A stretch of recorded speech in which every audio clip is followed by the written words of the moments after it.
चलो देखो एक्सरसाइज 6.5 सवाल नंबर 15। क्या बोल रहा है कि किसी समबाहु त्रिभुज ए बी सी, कौन सा त्रिभुज है? समबाहु त्रिभुज है। ठीक है, देखो समबाहु त्रिभुज, समबाहु त्रिभुज किसको बोल रहे हैं? जिसकी तीनों भुजाएं आपस में ए बी सी एक समबाहु त्रिभुज हो गया। ठीक है, बोल रहा है किसी समबाहु त्रिभुज ए बी सी की भुजा बी सी पर बिंदु डी इस प्रकार स्थित है। यहाँ पर बिंदु क्या है? डी है। इस प्रकार स्थित है कि बी डी बराबर 1/3 बी सी। तो यहाँ पर बिंदु डी है, बिंदु यहाँ पर डी हो जाएगा। ठीक है,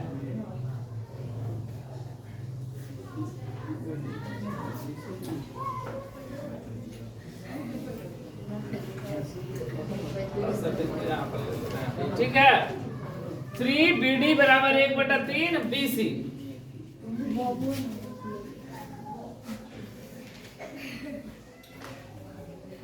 ठीक है, ये बिंदु डी हो गया। सिद्ध करना है कि 9 AD स्क्वायर बराबर 7 AB स्क्वायर। ये हमको ऐसा सिद्ध करना है। ठीक है, ये हमको इस प्रकार दिया गया है। तो सबसे पहले दिया है,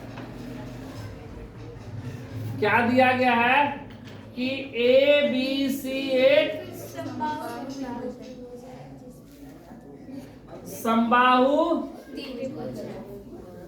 त्रिभुज है।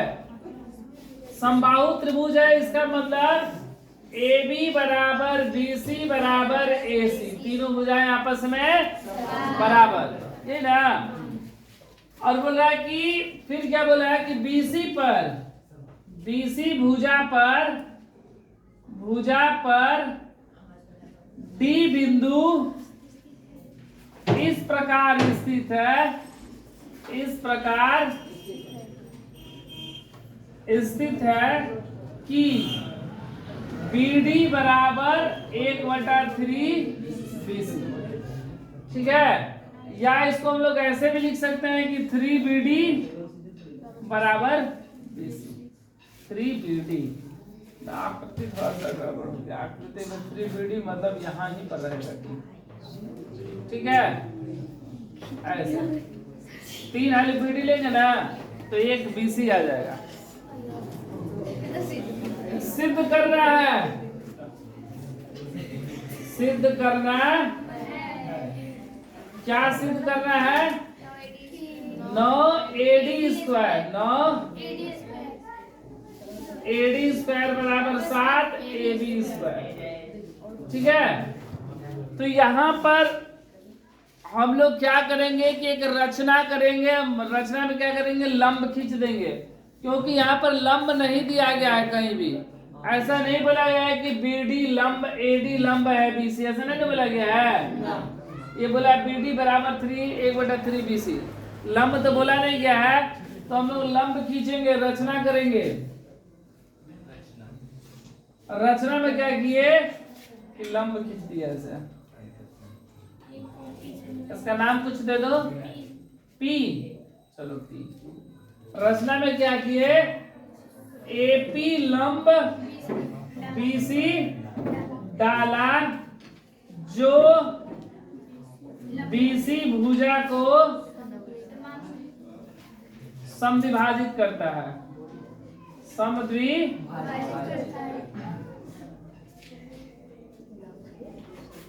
करता। ठीक है, लंब हम लोग डाल देते हैं। अब देखो प्रमाण,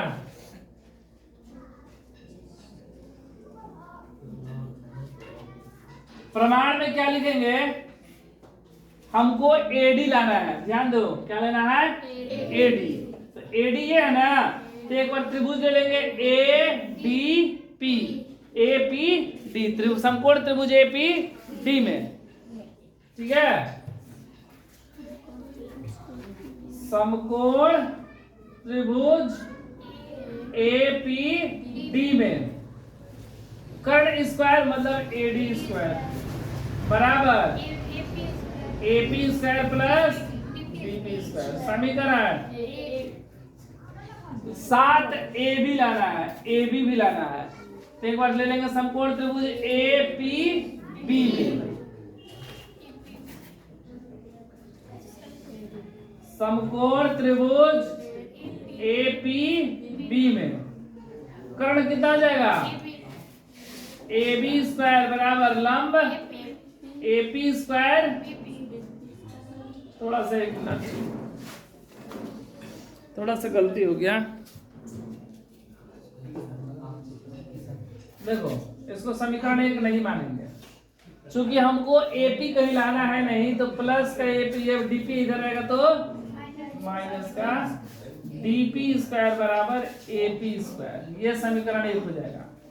ठीक है, अब फिर समकोण त्रिभुज ए पी बी जो लिखे थे वही लिखेंगे, समकोण त्रिभुज ए पी बी में क्या हो जाएगा, ए बी स्क्वायर बराबर A P square plus B P square, plus का बी इधर आएगा तो A B square minus B P square, B P square बराबर ए पी स्क्वायर, समीकरण 2। ठीक है, अब देखो दोनों में एपी स्क्वायर है, तो समीकरण 1 तथा 2 से, समीकरण 1 तथा 2 से क्या हो गया, 1 तथा 2 से A D square minus D P square बराबर A B square minus B P square, ये ना, A D minus D P और A B minus B P. ठीक है, क्या दिक्कत। अब देखो हमको क्या लाना है, ए डी लाना है और ए बी, तो सबको ए डी या ए बी के रूप में लिख देंगे, बस आ जाएगा। कैसे लिखेंगे, देखो या तो ए डी लिखेंगे या नहीं तो ए बी लिखेंगे। तो ए डी तो यहाँ पर है, तो ए डी को तो हम लोग कुछ करेंगे नहीं, छुएंगे भी नहीं, ज्यों करते हो रहने देंगे। अब डीपी, अब डीपी को हम लोग क्या लिख सकते हैं, इस डीपी को क्या लिख सकते हैं, नहीं पता है, नहीं पता है ना। यहाँ पर क्या लिख रहे हैं, भुजा को समद्विभाजित करता है। ठीक है, तो इस डीपी को हम लोग क्या लिखेंगे, फिलहाल नहीं पता है ना, कोई बात नहीं। ये ए बी हमको लाना है, बीपी, चलो अब देखो डीपी को हम लोग क्या लिखेंगे, डीपी को हम लोग लिख सकते हैं BP minus BD, BP minus BD लिख देंगे। डीपी को क्या लिखेंगे, बीपी माइनस बीडी, स्क्वायर है तो स्क्वायर, कोई दिक्कत। आकृति में देखो डीपी को क्या लिखेंगे, बीपी माइनस बीडी बराबर डीपी, स्क्वायर है तो बराबर ए बी स्क्वायर, अब माइनस बीपी स्क्वायर। यहां पर हम लोग बीपी को नहीं कुछ लिखे, क्यों, क्योंकि जब इसको हम लोग ए प्लस बी का होल स्क्वायर पे तोड़ेंगे ए माइनस बी पे, तो बीपी और बीपी क्या हो जाएगा, कट जाएगा। ठीक है, अब देखो A D square minus A minus B का whole square, A square minus 2ab plus B square. ठीक है, बराबर A B square minus B square. अब देखो A D square minus BP minus minus plus 2bp into B D, अब plus minus minus B D बराबर A B square minus BP square.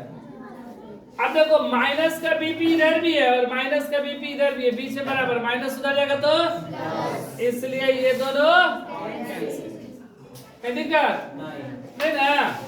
क्या बचे मेरा, A D square plus 2bp into B D minus B D square बराबर A B square. हमको क्या लाना है, ए डी और ए बी के रूप में लाना है, यही ना। अब सबको हम लोग एडी और एबी के रूप में लिखेंगे। एडी तो है तो इसको तो हम लोग कुछ लिखेंगे नहीं, ज्यों कहते हो, ठीक है। 2 बीपी, अब देखो बीपी को लिख सकते हैं बीसी बटा में 2, बीसी का ठीक आधा है क्योंकि समद्विभाजित बोला गया है।